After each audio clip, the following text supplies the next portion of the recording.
Shalom shalom gurupe mamaso namwe mwese abakristo mwese mukunda gusenga ndabahaye ikaze muri iki gihe cy'amasengesho aho turamutse tuduga ku musozi w'Imana. Jewe ngiye kubana namwe nitwa Abeli Mbonimpa.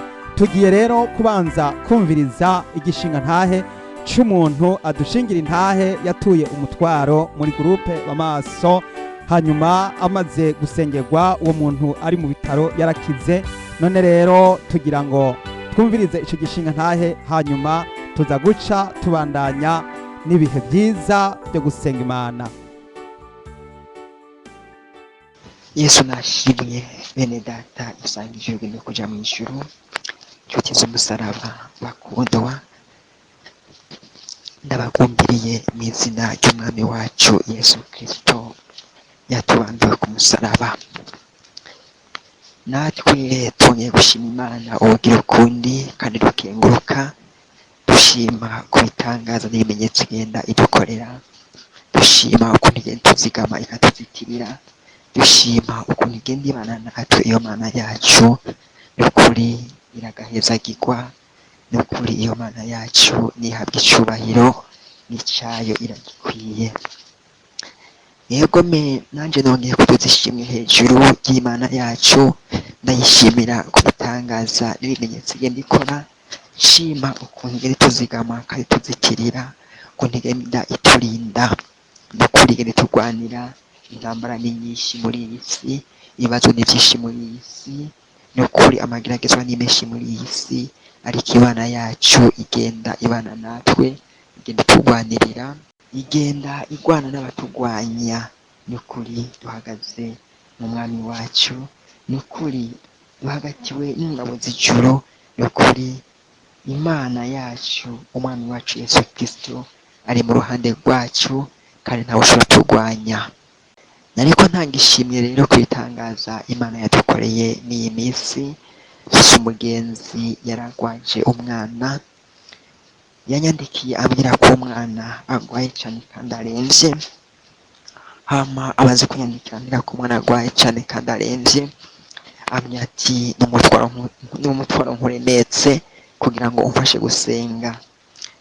Ntiyagiye kubimbwira uwo musi agwara, yabimbwiye haheze iminsi uwo mwana agwaye. Abimbwira ati amaze iminsi agwaye, twajanye ku baganga batandukanye, abaganga baravuye vyarase, tibaratinye abanda n'ingwara agwaye barayibuze.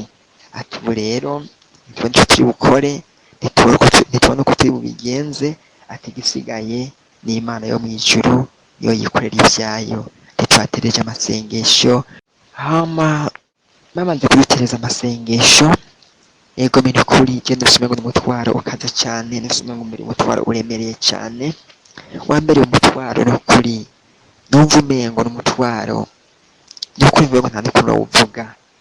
Hama uwo mutwe amaze kuwuronka, nibuka ko mfise bene data muri gurupe dusangije urugendo rwo kuja mw'ijuru, dusangije umurimo w'Imana.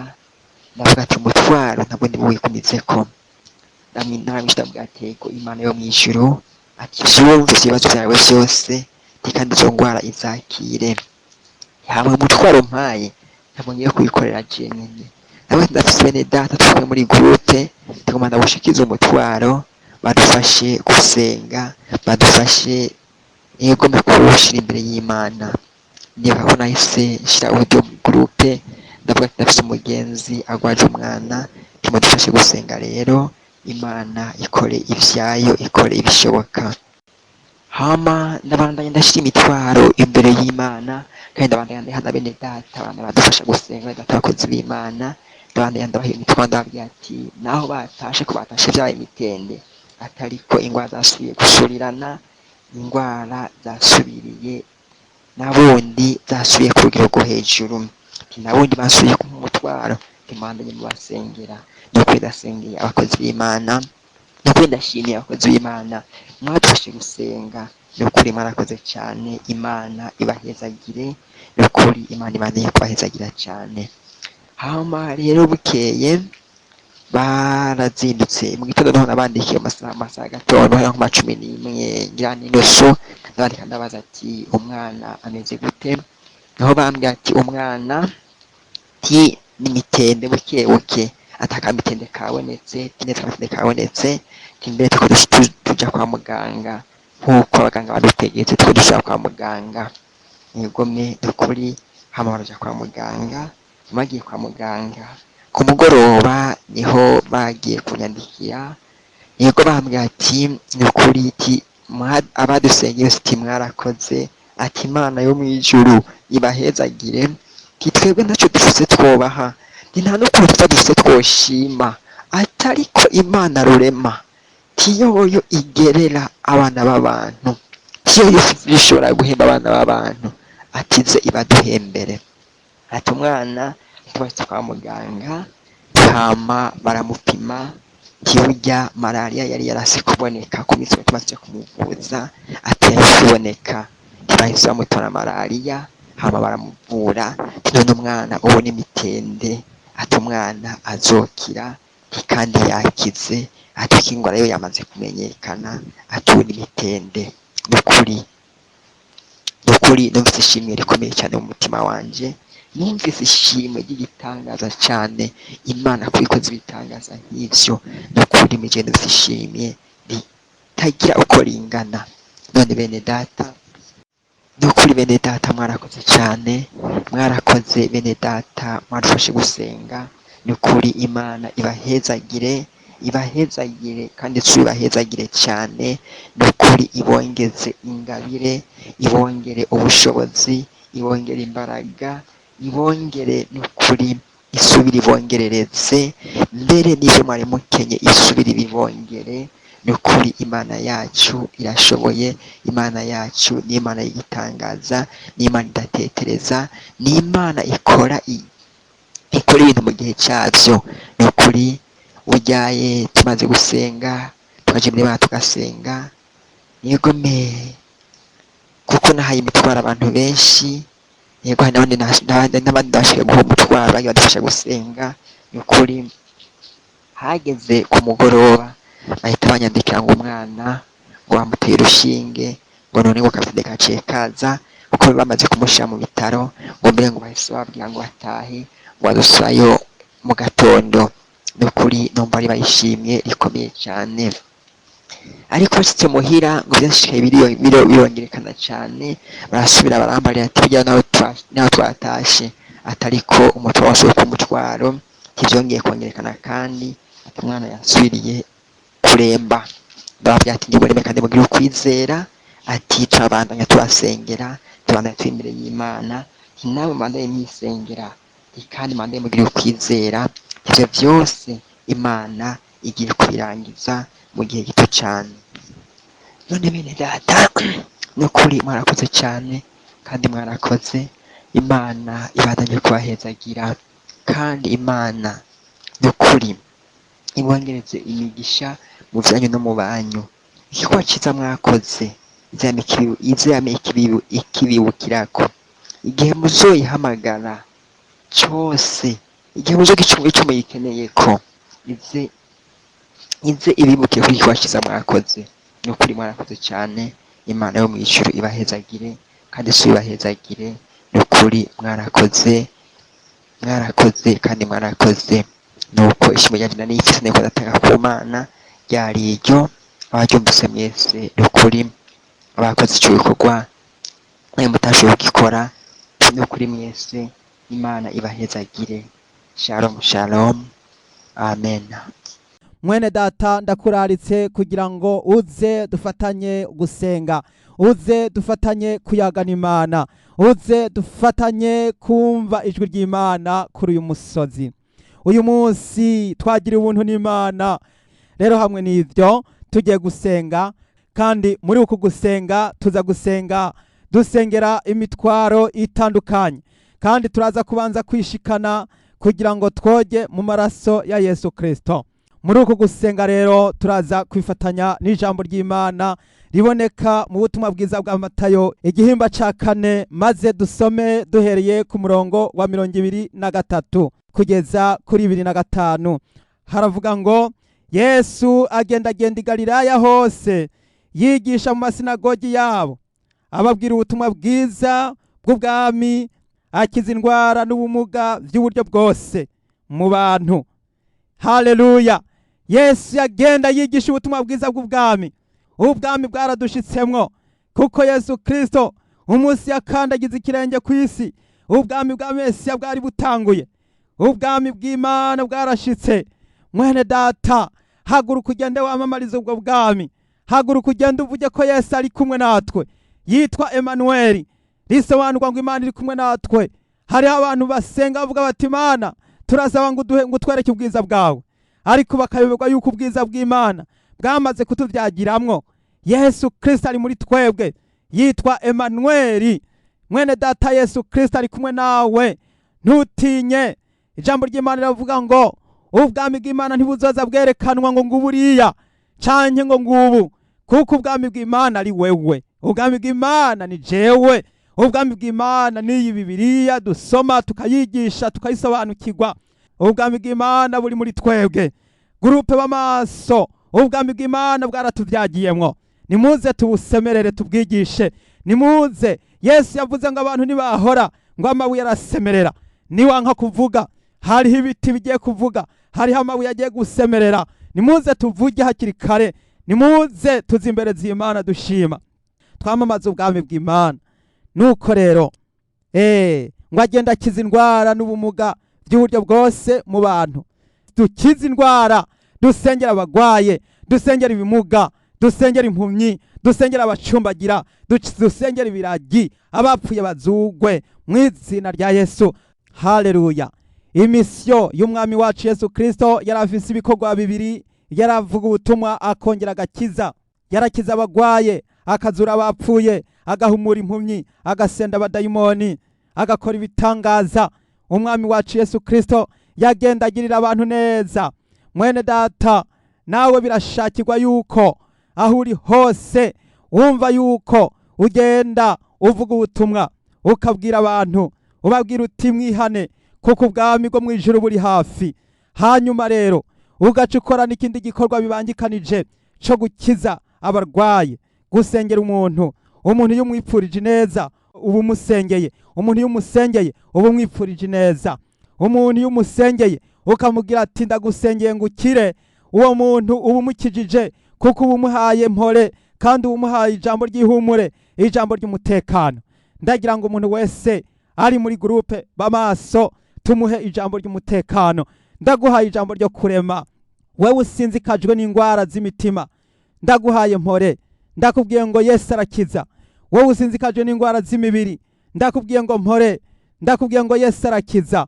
Rino jambo ry'Imana maze ryongere kukwirura. Mwene data, ufise ibibazo, ufise imisozi yagusenyukiyeko, uyu n'umwanya mwiza wo kubohoka. Iyi ni ya saha y'agaciro yo gutabarwa. Haleluya. Ndagira ngo dusemerere kugira ngo ubutumwa bukwire hose, abagwayi bakire mu izina rya Yesu. Abantu bari hirya no hino mu bihugu byose bumva ubutumwa bwiza bwa Kristo. Mwene data, twumve aya majambo ku murongo wa 24. Inkuru yiwe ikwira Isiriya hose, bamuzanira abarwaye bose batewe n'indwara zitari zimwe, n'ibibasheshereje, n'abinjiwemwo n'abadayimoni, n'abarwaye intandara, n'ibimuga, arabakiza. Haleluya. Ngo inkuru yiwe ikwira Isiriya hose. Mwibuke yuko Yesu Kristo yari Yudaya, yagenda akora ibitangaza. Inkuru yiwe ikwira mu bihugu bihakikije Isiriya, mu kindi gihugu ca Siriya.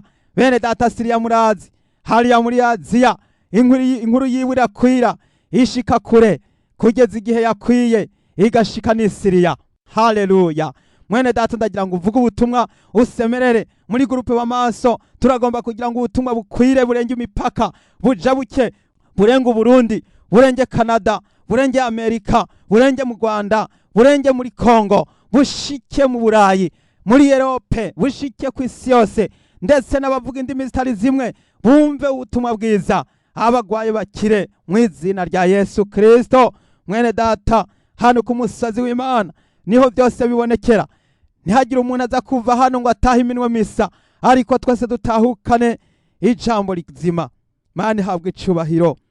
Ku murongo wa 25, kandi ishengero ryinshi riramukurikira bavuye i Galilaya, ni Dekapoli, ni Yerusalemu, ni Yudaya no hakurya ya Yorodani. Ibihugu byose byo mu isi, ibihugu byose byari bikikije, byose biraza byumva ibitangaza birimo birakogwa. Ndagira ngo muri groupe b'amaso hakorwe ibitangaza, musenge kugira ngo Imana ikize abarwayi, musenge kugira ngo Imana ikize abasambanyi, ikize imboregwa, ikize ibiragi, ikize abanywa rumogi, ikize bamwe bikinisha, ikize babandi baharitse, babandi batarabatizwa, ikize abanywa rumogi n'abanywa itabi. Abo bose turagira ngo tubasengere kugira ngo bihane. Rero ndagira ngo tuje imbere z'Imana, hanyuma rero dusenge Imana yacu. Maze rero mwene data uce bugufi, utegure umutima wawe, tugiye kubanza koga mu maraso ya Yesu Kristo kugira ngo tuyage n'Imana imbona nkubone muri kano kanya.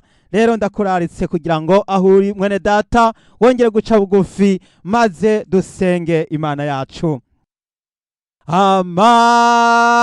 Amaraso ya Yesu, amaraso ya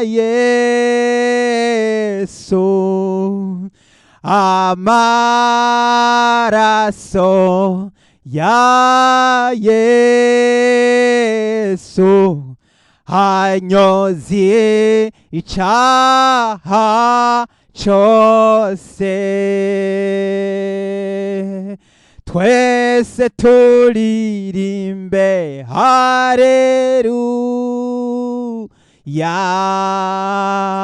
twese turirimbe haleluya, twese turirimbe haleluya, tumushimu mukiza.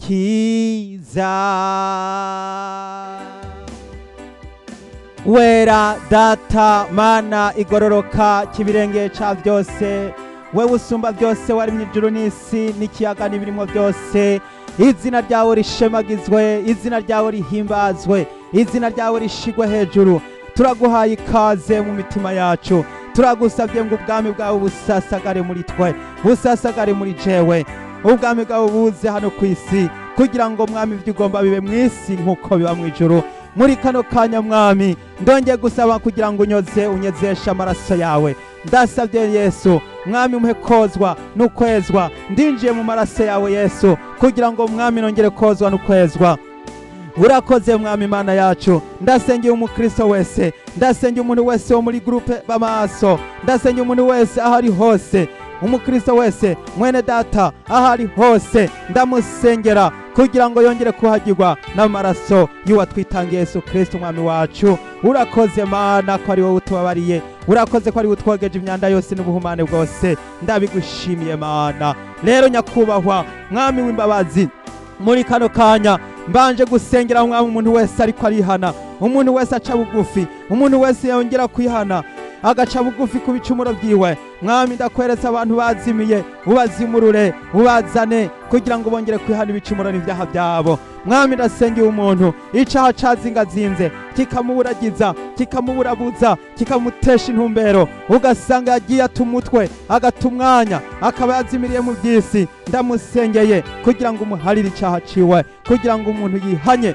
yose wese ari hose, umuntu wese ariko arihana yongere gutabagwa, yongere kubabarirwa ibicumuro byiwe byose. Ndagushimiye mwami, urakoze Mana. Mwene data uri kurihana, urababariwe ibyaha byawe mu izina rya Yesu. Yesu arakiza, Yesu aratabara, Yesu arakiza, arabohora, n'umugira neza, agenda agirira abantu neza. Ndagushimiye Yesu kuko uri kuraharira uyu muntu ariko arihana icaha ciwe. Urakoze mwami kubikoze, nushimagizwe data. Urakoze Mana, data wa twese ugira neza uri mu ijuru. Turaguhaye ikaze na karibu mu mitima yacu kugira ngo ingoma yawe isasagare muri twebwe, kugira ngo ubwami bwawe buze muri twebwe. Ndasengeye mwami ijambo ryawe ryamamare rihereye mu nzu, rihereye mu nzu wacu, riduge rishike mu misozi, rishike mu bijiji, rishike ku mabarabara, rishike mwami Yesu ahantu hose muhiyaguye, ahantu hose mu misozi ndetse no mu bihugu, mu ntara ndetse no mu turere, kugira ngo ijambo ryawe ryamamare rikwire hose. Ndasengeye mwami umuntu wese umukristo wo muri gurupe b'amaso kugira ngo yikangure yambara ibirwanishwa byose by'Imana, maze data duhaguruke twamamaze dukwize ubutumwa bwiza, tuvuga ubutumwa bwiza bw'ubwami, kuko ijambo ryawe ari rizima rifise ububasha rigera naho ritandukanye impwemu n'imisokoro. Urakoze, nuhabwe icubahiro. Ndasengeye umugabo kugira ngo yongere guhagarara mu bushobozi bwawe, mu gushikama no mu kuyoborwa na mpwemu w'Imana. Ndasengeye umukenyezi yongere kuzigamwa no kuyoboka kugira ngo yambare ibitsibo by'ubugingo, yongere gushikama aramirize mu gikorwa wamuhamagariye mu izina rya Yesu Kristo. Urakoze gitandara. Jambo ry'Imana riravuga ngo mpamagara nanje ndakwitaba, nkwereke ibikomeye n'ibihambaye ibyo utari bwabone. None rero data, ndongeye gusenga kugira ngo mwami Yesu wongere kuha ubwenge no gutahura iyi nshoreke yawe, wongere kumuha kuzigamwa no kurindwa mu bushobozi bwawe. Ndamusabiye gutabagwa, ndamusabiye kunesherezwa, ndamusabiye gutsindanishirizwa. Umuzigame Yesu Kristo. Kandi ijambo ryawe riko rirahamagara riti nimuze kuri je mwese abarushe n'abaremerewe ndabaruhura. Mwami wanje Yesu Kristo, mbere uravuga ngo n'udafise amahera nawe naze, ngo niki gituma mumwemera kugura ibidahaza, ngo nimuze kuri jewe ngo nanje ndabagirira neza. Ndagushima Yesu ko ari uri kuratanga inzuzi z'amazi y'ubugingo. Ndasengeye umuntu yongere gusukwa kw'inzuzi z'amazi y'ubugingo mu izina rya Yesu. Ubushobozi bwawe n'ububasha bwawe bumubeko, ubwiza bwawe Yesu bumubemwo. Ndasabye kugira ngo data uyu muntu yazingazinzwa na ca gisato cyongere kutemagurwa. Ndahimbaguye iki gisato camwizingiriye ko gitembagare mu izina rya Yesu Kristo. Ndirukanye imiyaga mibi yose mu izina rya Yesu muri uyu muntu. Mwami wanje Yesu Kristo, ndasengeye ingo z'abubatse mwami barakeneye umunaguro, barakeneye gutabagwa. Ndasabye umuco mu bana b'Imana, ndasabye umuco mwami Yesu mu ngo harimo umwijima, harimo urujijo. Ndasabye mpwemu yera yinjire mu ngo, maze ingo zongere gusubirana, abagabo n'abagore bongere kubaho mu mutekano, bongere kubaho bumvikana. Uyu mugabo yongere kubaho yumvikana n'umukenyezi wiwe, umukenyezi yongere kubaho yumvikana n'umugabo wiwe mu izina rya Yesu Kristo. Mwami Yesu Kristo, bongere kubabariranira, bongere guhariranira, bongere guheberanira. Mwami Yesu, bizere yuko hari byiza twiteze kuzohabwa mu bwami bwo mu ijuru. Nico gituma mwami Imana umugabo agomba kubaha akubahiriza kandi agakunda umukenyezi wiwe, umukenyezi nawe akubahiriza umushinga ntahe wiwe. Mwami ndasengeye aba bana batunze mu rugo kugira ngo abana babeho bagushima, baguhimbaza, bagutazira, bamenye amajambo y'Imana y'ubugingo, bongere kuzigamwa no kurindwa mu izina rya Yesu Kristo. Urakoze gitandara. Mwami ndongeye gusengera umukenyezi yipfuza kuronka ikibondo, wongere kumuhimbanyi, maze mwami yongere kwibaruka, yongere kuzabona ikibondo. Ndagushimiye kubikoze, ndagushimiye ko ari uri kurakiza, ndagushimiye ko ari kuragenderera. Mwami niwumva amajozwa n'amarira n'amaganya yiwe, niwumve Yesu abari umuzigama bari mugenderera. Haleluya. Mukenyezi izere Yesu Kristo, kuko ari we muganga aruta abandi baganga bose bo mw'isi. Nuko wizere ko Yesu ashobora byose, umuha umutima wawe wose, wizere Yesu. Nta wundi atari Yesu ariho. Niwe yaremye ijuru n'isi, kandi niwe Alufa na Omega, itanguriro n'iherezo, uwa mbere n'uwa nyuma. Haleluya. Mwami ndasengeye abagwaye, ndasengeye umushinga nawe umukozi w'abagwaye amaso, ndamusabiye kugira ngo amaso akire mu izina rya Yesu. Wewe mushinga nawe ugwaye amaso, ndagusabiye kugira ngo amaso akire, ya misonga yose ikire, maze wongere kumva yuko uhagaze mu kwizera. Urakoze Mana, niwe ukiza, niwe utabara. Urakoze ko ari uhumura abantu, ugakiza abantu banywagutse imitima, kugira ngo bongere kubaho mu mwidegembyo. Data buja wera, ndagushimiye data kubikoze. Haleluya. Ndasenga umuntu arwaye diabete yongere gukira mu izina rya Yesu. Wowe urwaye igisukari, izere Yesu ko ashobora gukiza mu izina rya Yesu. Ndasenga umugwayi wa sida akire mu izina rya Yesu Kristo. Ndasenga umugwayi wa corona akire, atiriwe aricancisha, atiriwe ariteza inshinge, ahubwo akire mu izina rya Yesu, kandi yizere ko Yesu ashobora kumukiza, atiriwe araja kwandura canke kwandavura canke kwihumanya. Urakoze Mana yo mwijuru. Ndasenya abagwaye imyuka mibi, abantu bose bafise impwemu mbi zibasohokemwo, ziruke zitunumuke zigende mu izina rya Yesu. Abagwaye imyuka mibi, abagwaye abadayimoni bongere gukira mu izina rya Yesu. Impwemu mbi ndazirukanye, ndazitunumuje, birasenzwe, ibidayimoni birasenzwe, ibitega birasenzwe, amashinga arasenzwe mu izina rya Yesu, mu izina rya Yesu. Abo bose bakuroze mwe baratsinzwe mu izina rya Yesu. Uburozi nta kibanza bufise mu bana b'Imana. We wariye isumu bakaba bakugaburiye ishano muri kano kanya, niwizere Yesu Kristo. Yesu n'umukiza, Yesu n'umuganga, Yesu arakiza isumu, ngo nitwangucica naco kizotugira. Nico gituma wewe mwene data, wewe mukenyezi wariye isumu, niwizere ko Yesu akiza, Yesu aratabara, Yesu n'umugira neza. Ndatuna umujiyaga mibi yose n'impwemu mbi, ndatuna umuzamashetani yose, ndirukanye ibigirwamana muri gurupe b'amaso mu izina rya Yesu. Indaro zisenyuke, indaro zisenyuke, intendere ndazimenaguye mu izina rya Yesu Kristo. Ibintazi ndabitunumuje mu izina rya Yesu. We muntu wambaye icambara ibiheko, we muntu giterekera, izere Yesu, bite bimenagure, ubitwara ubite nk'utumwavu, ntugasubire kwizera ibyakozwe n'amaboko y'abantu. Yesu arinjiye mu mutima wawe, Yesu ariko araza kugira ngo wongere gutembagaza ibintu byose bya Bayali, ibintu byose bya Shitaroti n'ibya Elimu n'ibya Ashera, byose ndabitunumuje, ndavyirukanye mu izina rya Yesu. Ubu rero ni isaha yo gutongora,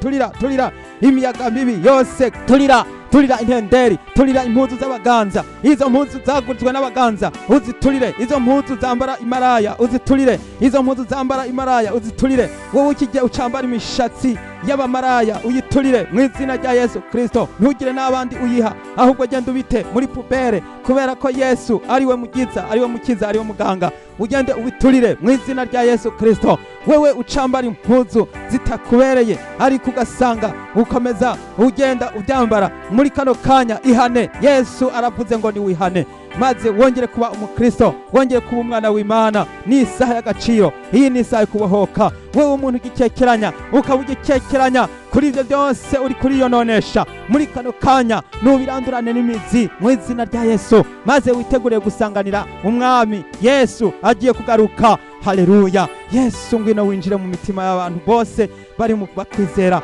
Umuntu wese ariko aratakamba, asemerera, Yesu ndamusabiye gukira, kubohoka, kira, bohoka. Urwaye ingwara yo kuziba amatwi, bohoka, kira, niwongere kumva. Urwaye ubumuga, ukuboko kuramugaye, nikumuguruke mu izina rya Yesu Kristo. Urwaye umugongo, nuronye ugukira mu izina rya Yesu.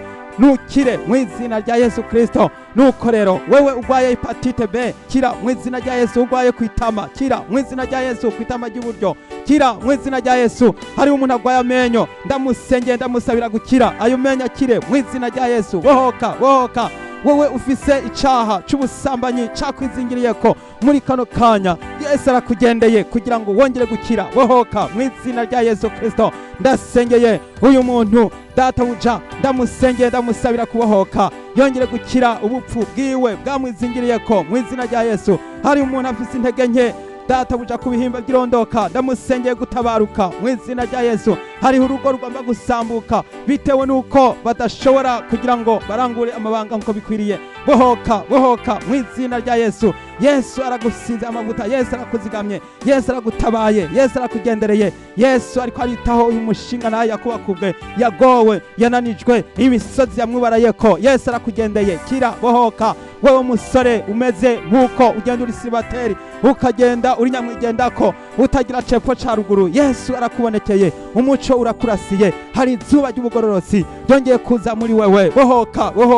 Bohoka. Hari abagabo bariko barahura n'ibibazo by'ingorane ziriko zirabatera mu rugo, muri kano kanya Yesu arabagendeye kugira ngo mwongere kumva ijwi ry'Imana ribaganiriza, ribaremesha, ribabwira ihumure n'impore n'umutekano mu rugo. Mukenyezi, wewe uriko urihebura wijajara, wahuye n'ibibazo, ibibazo by'insaku n'ibindi bibazo by'ingorane zose zo mu muryango, ndakubwiye ngo humura, Yesu aragutabaye, Yesu arakugarukiyeko, Yesu aguhembuye, Yesu n'umutabazi. Hari umuriro wa mpwemu yari kuraza gutongora ibintu byose by'amajini n'ibitega mu izina rya Yesu. Wewe wasinzikajwe n'imizimu, bohoka mu izina rya Yesu. Hari umuntu akeneye gukorerwa deliverance y'imizimu yamuteye, bohoka mu izina rya Yesu. Wewe wumva utararondera kubohoka, wewe wumva wifuza kubohoka ariko bikaba bitarakunda, iyi saha niyi wawe. Nihagire ukindi wiyumvira gukira, wiyumvire kubohoka, wiyumvire gutabagwa, wiyumvire guhembuka.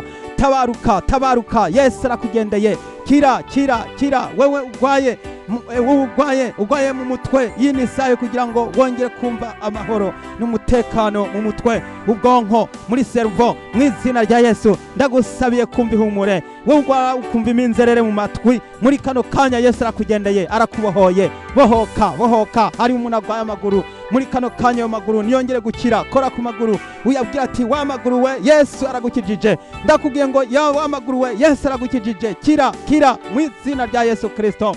Hari umuntu yambaye imikoshi yamimuza ko buri munsi yamana imikoshi, ico akoze cyose akaba ari imikoshi. Muri kano kanya ndatunumuye imikoshi, ndatunumuye imivumo abantu bakuvuze ko, abasogokuruza bakusize ko, abandi barakuvumye, ariko Yesu arakurogoye, Yesu araguhembuye, Yesu agusubije ubuzima bwiza, aguhaye umugisha, aguhaye impore, aguhaye umutekano. Ni muri kano kanya senga cyane abantu bo muri groupe b'amaso, nimushirijwe hejuru, twambaza Imana, dusemerere, dutabaze, duhamagara Imana kugira ngo ngoma y'Imana yongere kuza muri twebwe.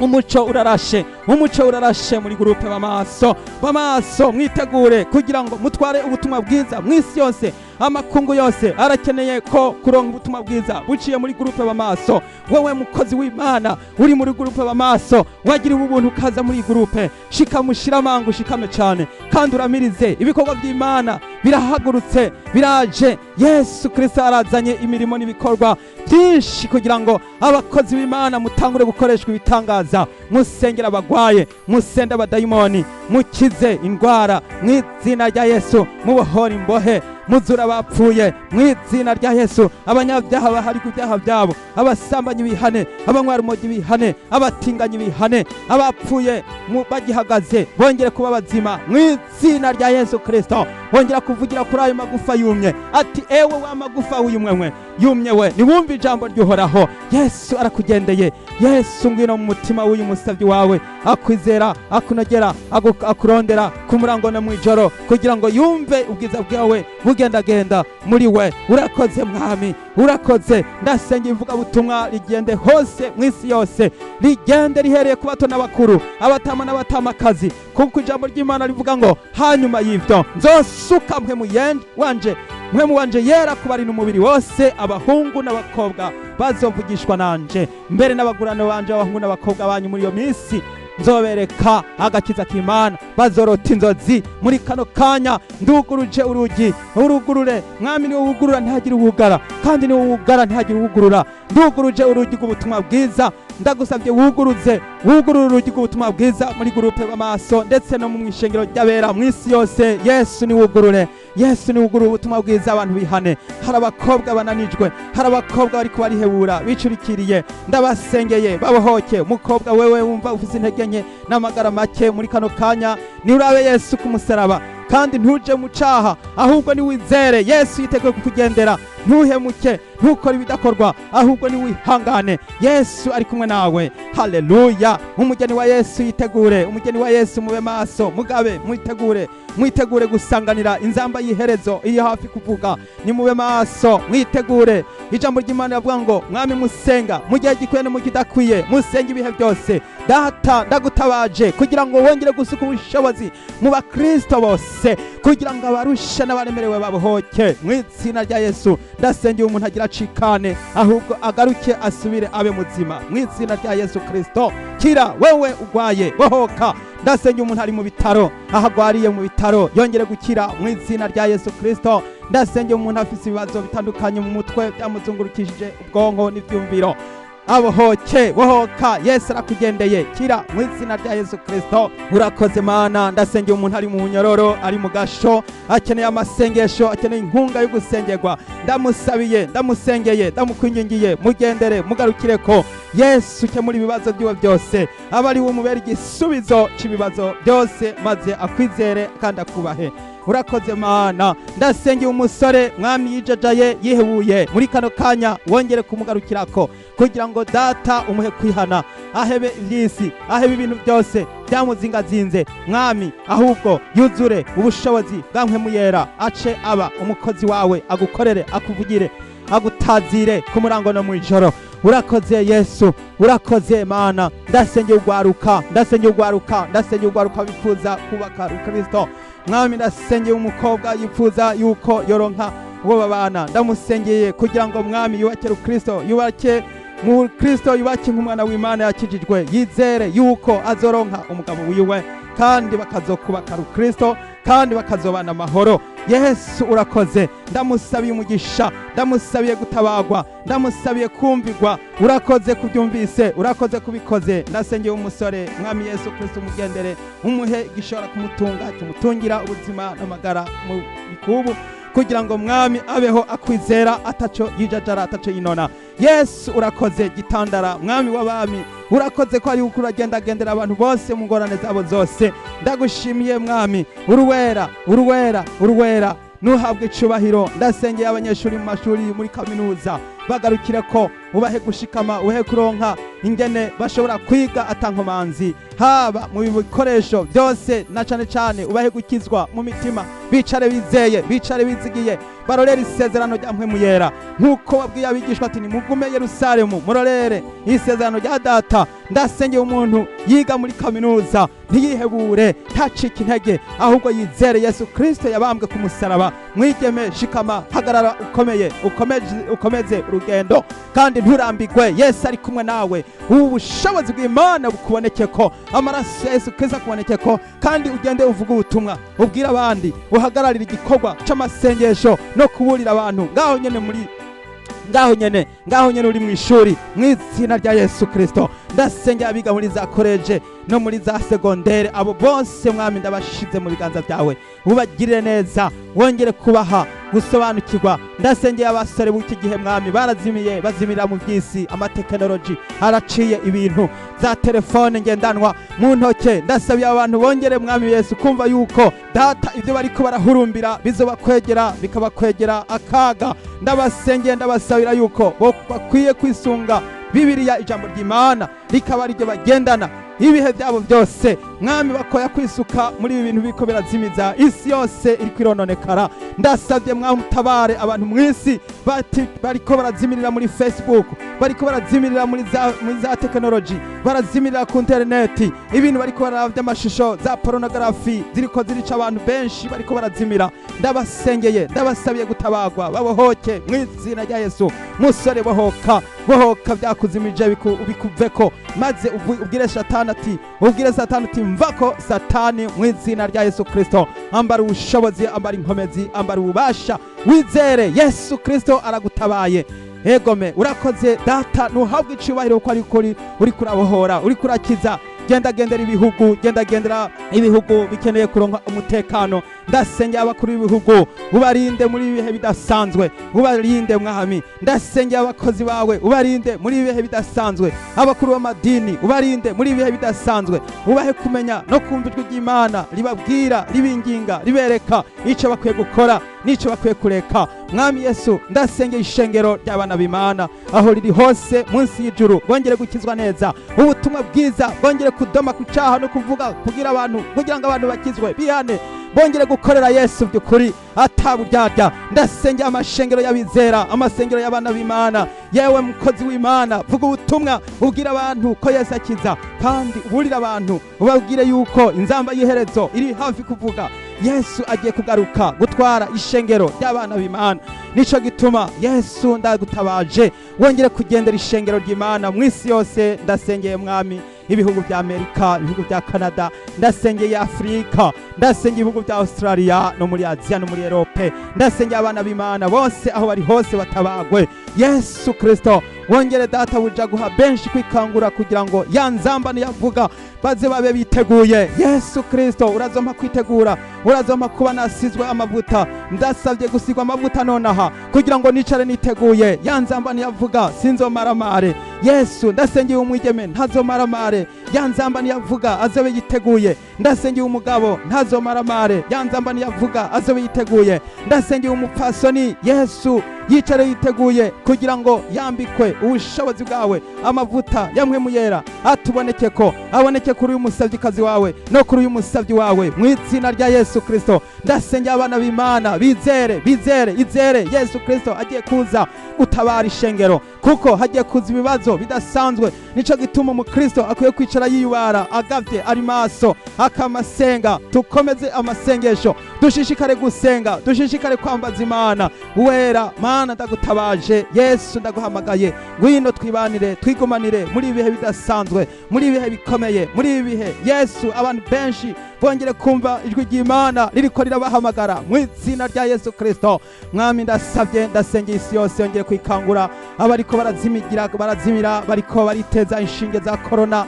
Mwami Yesu wongere kubabwira rya jambo ryo kubatabara, ubabwire yuko Mwami yuko badakomba kwizera ibyisi, ariko yuko bagomba kwizera ishobora byose. Yesu yazuye Lazaro, niwe wenyine ashoboye gukiza corona. Yesu yazuye abapfuye, yazuye wa mwana wa Yayiro, niwe wenyine afise ububasha bwo guhagarika la pandemi, ikiza kiriko kiratera kizunguruka mu isi yose. Ndasengeye abakozi b'Imana boye gutinya ibiriko biraza by'amangetengete y'abantu, nibajijuke, nibatahure, nibasobanukirwe.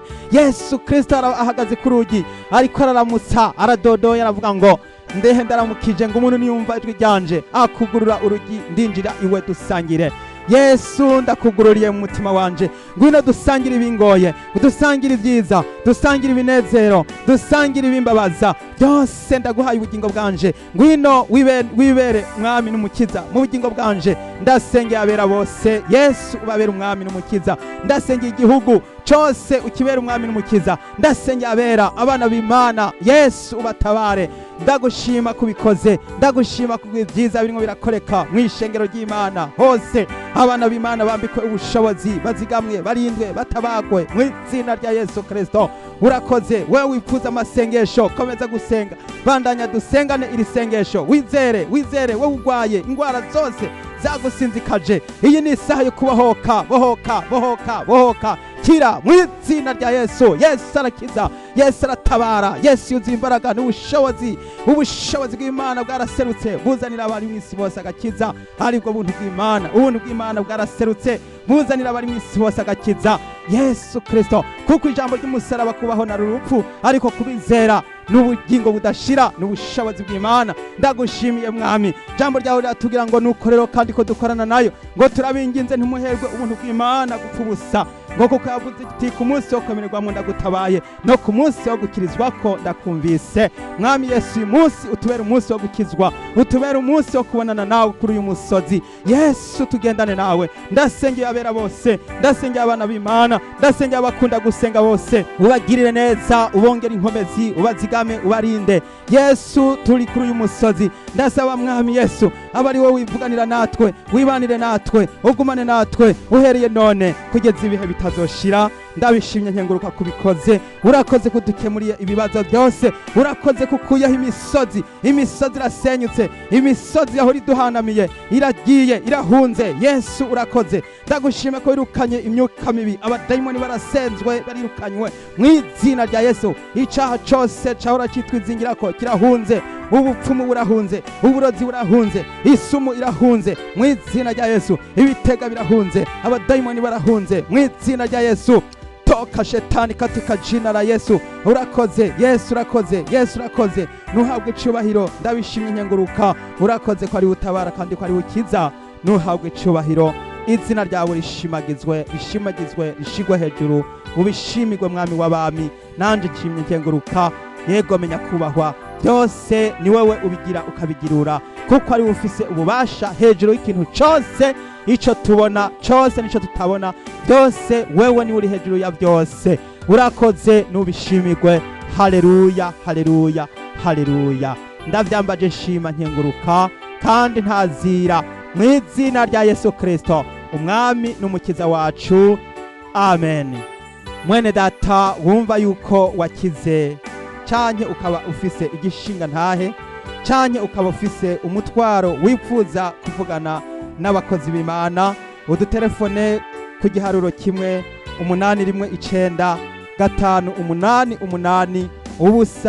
1-800-588-777. Mwese Yesu abahezagire. Shalom shalom.